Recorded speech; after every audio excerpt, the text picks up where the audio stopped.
This right here is the first picture I ever took of Hood. It's at the old Loud House before they built the upstairs and everything.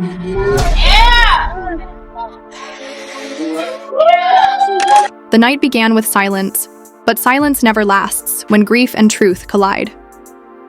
T. Hood's family stood shoulder to shoulder with his closest friends, each holding a candle, each holding pain that words could barely carry. The crowd filled, the small park, voices low, eyes red, and candles glowing against the Atlanta night sky. This was not just a vigil for T. Hood. This was a demand for truth. T. Hood's family and T. Hood's friends made it clear from the very beginning. This was not an accident. This was not bad luck. This was not self-defense. T. Hood's family exposed what many already whispered. T. Hood's death was planned, and the Frost family was at the center of it. They said it loud enough for the world to hear. T. Hood was not killed in self-defense. T. Hood was set up. T. Hood was betrayed by people who smiled in his face but plotted in the shadows. And the name at the heart of it? Kelsie Frost. According to T. Hood's family, it was Kelsie Frost who arranged everything. It was Kelsie Frost who called on her brother, Kirk Frost, and it was Kirk Frost who pulled the trigger. This was no street fight gone wrong. This was no spur-of-the-moment struggle. T. Hood's family said this was premeditated. This was planned. This was executed. And while Kelsie Frost and Kirk Frost played their roles, it was Kirk Frost and Rasheeda Frost who allegedly tried to cover it all up. The truth, according to T. Hood's family, was hidden under a blanket of lies. Kirk Frost and Rasheeda Frost, powerful faces of Atlanta reality TV, stepped in to spin the story, to twist the narrative, to sell it as self-defense. But the people closest to T. Hood knew better. His family knew better. His friends knew better. They said this was jealousy, this was envy, this was murder. The vigil was supposed to be about candles and memories, but it became something bigger. It became a courtroom in the open air. It became a stage where people testified not just about how much they loved T. Hood, but about how his life was stolen. A friend of T. Hood held up a picture of him smiling, taken years before at the old lighthouse. His voice shook as he said, "This is the first picture I ever took of Hood. I never thought it would be one of the last pictures I would ever hold up in front of his family after he's gone." The crowd murmured, heads nodded, candles flickered. One after another, friends took the microphone. A beatmaker who had worked with T. Hood recalled late nights in the studio, how T. Hood would rap until the sun came up, how he never got tired, how he filled an entire hard drive with music like no other artist he had ever met. He said, T. Hood fit on every beat perfectly. He was unstoppable. He was supposed to be the next to blow. And now look at what they took from us. His words pierced the crowd, and the name Frost was whispered again and again. The manager of T. Hood, his voice heavy, said, "This is still not real. I wish my brother was here to see how many people loved him. I met T. Hood organically, but when I met him, we became family. We had so many plans. We had albums lined up, tours planned, and now it's all gone because somebody was jealous, because somebody couldn't stand to see him shine." His eyes burned, his voice cracked, and the accusation hung heavy in the air. The crowd knew who the somebody was. They knew the Frost name was not being whispered out of love, but out of anger. A DJ took the microphone, speaking not just for himself, but for every DJ in Atlanta who ever played a T. Hood record. He said, "Nothing happens against you. Everything happens for you. But I need everybody to hear this. T. Hood's death cannot be brushed off as self-defense. It was not self-defense, it was jealousy, it was plotted, and it was executed. We owe it to him to keep his music alive and to keep his truth alive." The crowd erupted in agreement. They shouted T. Hood's name. They shouted, "Justice for T. Hood." T. Hood's family didn't stay quiet either. A woman stepped forward, her voice trembling, but her message sharp as steel. She said, "I'm tired of seeing our young black men die. Not because of police, not because of another race, but because of jealousy. T. Hood was killed because someone couldn't stand to see him shine. They say it was self-defense, but it was not self-defense. It was jealousy, and it was murder. And I don't care what excuse they push. I don't care how much power Kirk Frost And Rasheeda Frost have to twist this story. We know the truth. Kelsie Frost planned this. Kai Frost pulled the trigger. And Kirk Frost and Rasheeda Frost are hiding it. Her words hit harder than any headline. The crowd shouted back, "That part! That part!" The chant grew louder, people raising candles. High, people raising fists, people raising their voices. The vigil turned into a protest in spirit. It was no longer just about mourning. It was about exposing. It was about calling names, demanding answers, demanding accountability. As the candles passed around the crowd, people continued to share stories of T. Hood. They spoke of his kindness, his humor, his work ethic. They remembered how he supported everyone else's dream even while chasing his own. And every story made his death feel heavier. Every memory made the betrayal cut deeper. How could someone with so much life, so much music, so much future, be taken away in such a cruel, calculated way? And yet, while the crowd remembered, they also pointed fingers. The Frost family name was repeated more than once. T. Hood's sister, her voice soft but unshakable, said, "We loved him from the first day, and we'll love him forever." But love isn't enough. Love doesn't bring justice. Love doesn't arrest killers. Kai Frost is still free. Kelsie Frost is still smiling. And Kirk Frost and Rasheeda Frost are still pretending nothing happened. But we will not stop. We will not let this story end as self-defense. We will not let their lie bury my brother's truth. The night air was heavy with grief, but also with rage. The crowd didn't just cry. They planned. They didn't just light candles. They lit a fire of resistance. The vigil became evidence. The vigil became testimony. The vigil became a warning. The Frost family's version of the story might have power behind it, but T. Hood's family and T. Hood's friends had something stronger: truth. And truth was now spreading. Clips from the vigil hit social media. Hashtags trended. Justice for Hood began to climb on Twitter. Instagram stories filled with footage of people chanting, "It's not self-defense." TikTok edits mixed his music with vigil speeches, turning his art into protest anthems. The city began to buzz, the whispers turning into shouts.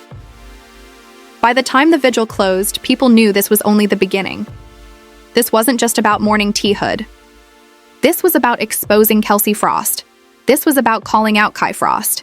This was about holding Kirk Frost and Rasheeda Frost accountable. And most of all, this was about making sure the world knew. The truth could not stay buried. The candles kept burning, and the night refused to end quietly. People were still arriving, some with flowers, some with posters, but all with heavy hearts. The vigil for T. Hood had grown larger than anyone expected. What started as family and close friends gathering for comfort had transformed into a movement. By now, the whispers had turned into a chant. "Justice for T. Hood! Justice for T. Hood!" Everywhere you turned, you saw faces wet with tears, voices cracking with pain, but hands raised in unity. This was not just grief. This was rage, and this was truth being spoken without fear. T. Hood's name echoed through the park. His picture was held high. His music played in the background, every lyric now sounding like prophecy, every beat like a drum of resistance. A close collaborator of T. Hood, one of his oldest friends, stepped forward. He spoke into the mic with a shaky voice. "I met T. Hood years ago, before the fame, before the shows. We were just kids trying to make something out of nothing. He was more than a rapper, more than an artist. He was a brother. And now he's gone. Not because of fate, not because of chance, but because of a plan." Kelsie Frost set this up. Kai Frost carried it out. And Kirk Frost and Rasheeda Frost are trying to cover it up with lies. The crowd erupted again. People shouted the names out loud. "Kelsie Frost! Kai Frost! Kirk Frost! Rasheeda Frost!"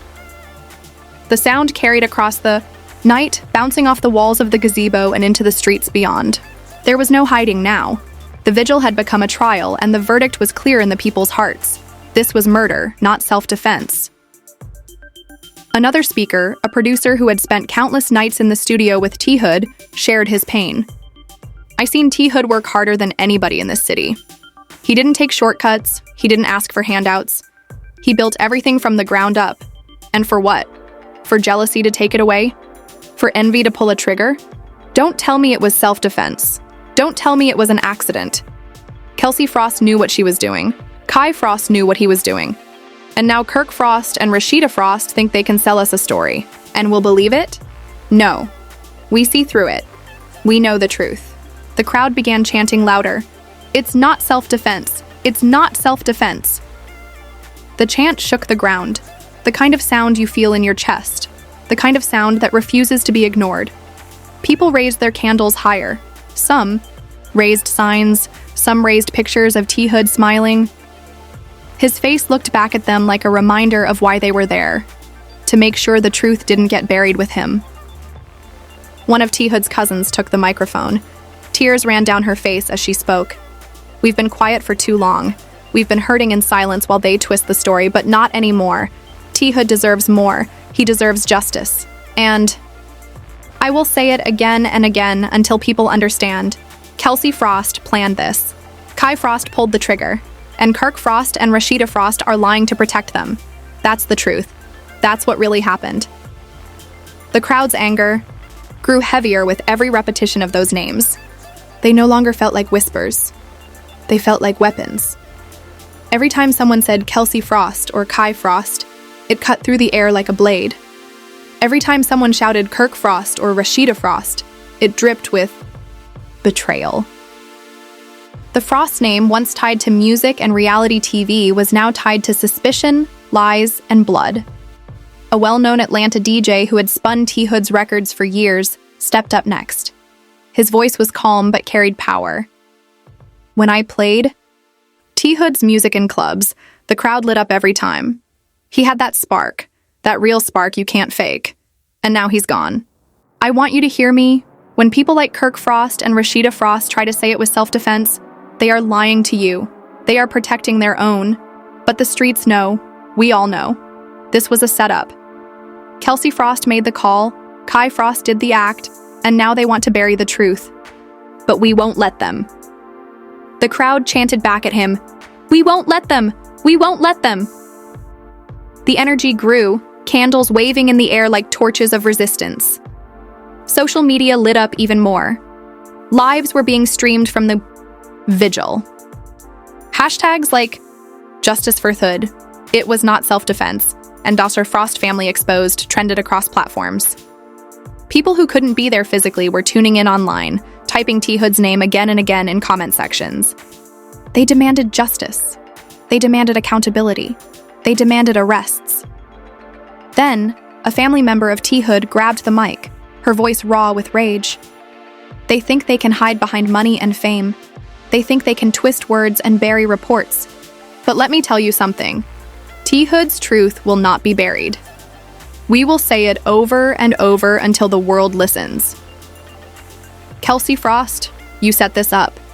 Kirk Frost, you pulled the trigger. Kirk Frost and Rasheeda Frost, you're protecting them with lies.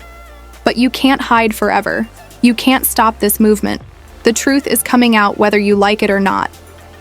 The crowd roared, the sound echoing like thunder. Some cried, some screamed, some shook their heads in disbelief, but all of them stood united. This was no longer just a vigil. This was a fight for justice.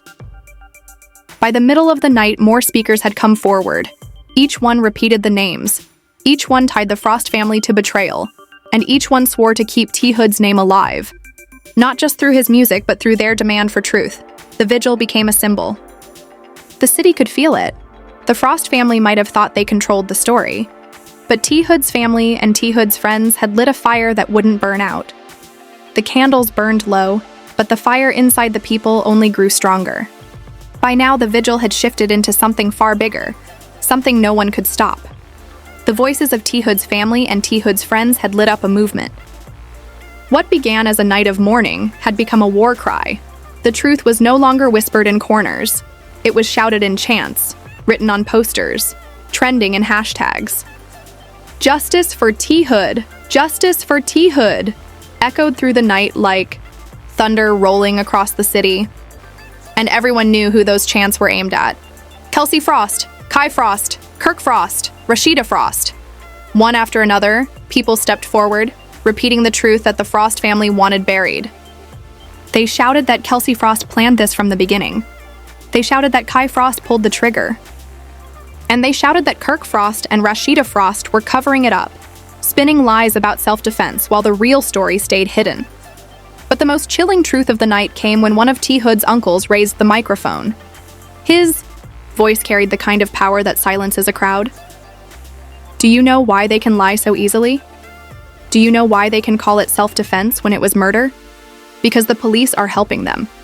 The real report exists. The real evidence exists. But the police are keeping it locked away, hiding it, protecting the Frost family. They don't want the truth to come out because if it comes out, people will see just how dirty this city really is. Gasps filled the air. The crowd erupted. People screamed, "Show the report! Show the report!" The sound was deafening. For the first time that night, the candles didn't feel like enough. People wanted action. People wanted movement. People wanted justice. A young man from the crowd stepped forward and shouted, "If the police won't bring out the truth, then we will take the truth to the streets. We will not stop until Kirk Frost is arrested. We will not stop until Kelsie Frost is exposed. We will not stop until Kirk Frost and Rasheeda Frost are forced to answer for their lies." The crowd roared in agreement. The vigil spilled out of the park and onto the streets. Candles became torches, signs were raised higher, and chants shook the ground. "Arrest Kirk Frost! Arrest Kirk Frost!" became the rallying cry. Cars slowed down, horns honked in support, and phones captured every second of it for the world to see. Social media exploded again. Clips of T. Hood's family crying, shouting, demanding justice spread across timelines like wildfire. Twitter threads broke down every accusation, pointing directly at Kelsie Frost, Kirk Frost, Kirk Frost, and Rasheeda Frost. Instagram posts showed the crowd flooding the streets, candles glowing like stars. TikTok edits turned vigil speeches into protest anthems. Everywhere you looked, the truth of T. Hood's story was impossible to ignore. And still, the accusations grew louder. A family friend shouted, "If this was really self-defense, then why is the police report hidden? Why is the evidence locked away? Why is the truth being silenced?" We know why. Because Kirk Frost and Rasheeda Frost have money and power, and they are using it to protect Kelsie Frost and Kirk Frost. But money can't buy justice forever. Power can't bury the truth forever. The people won't let it happen. The chants spread through the crowd like fire. The people won't let it happen. The people won't let it happen. By now, it was no longer just a vigil. It was a march. It was a protest. It was a movement in motion. People held candles in one hand and posters in the other, with T. Hood's face looking back at them from every corner. Some posters read, "Justice for T. Hood." Others read, "Arrest Kirk Frost." And some had bold words painted across them. "It's not self-defense." The speeches continued. The anger refused to cool down. Another cousin of T. Hood screamed into the microphone, "We will not go home until there is justice. We will not stop until Kirk Frost is in handcuffs. We will not stop until Kelsie Frost is exposed. And we will not stop until Kirk Frost and Rasheeda Frost answer for the lies they've told." The crowd shouted back in unison, "We will not stop! We will not stop!" Even as the night grew late, no one wanted to leave. Some stood on cars, raising posters higher. Others stood on benches, leading chants that shook the block. The streets of Atlanta had turned into a sea of grief, rage, and resistance. And through it all, one name rang louder than all the rest: T. Hood. The truth was out now. The people weren't going to forget. The police could hide the report for a while. Kirk Frost and Rasheeda Frost could spin lies for the cameras. Kelsie Frost could pretend innocence, and Kirk Frost could walk free for a little longer. But the movement had begun.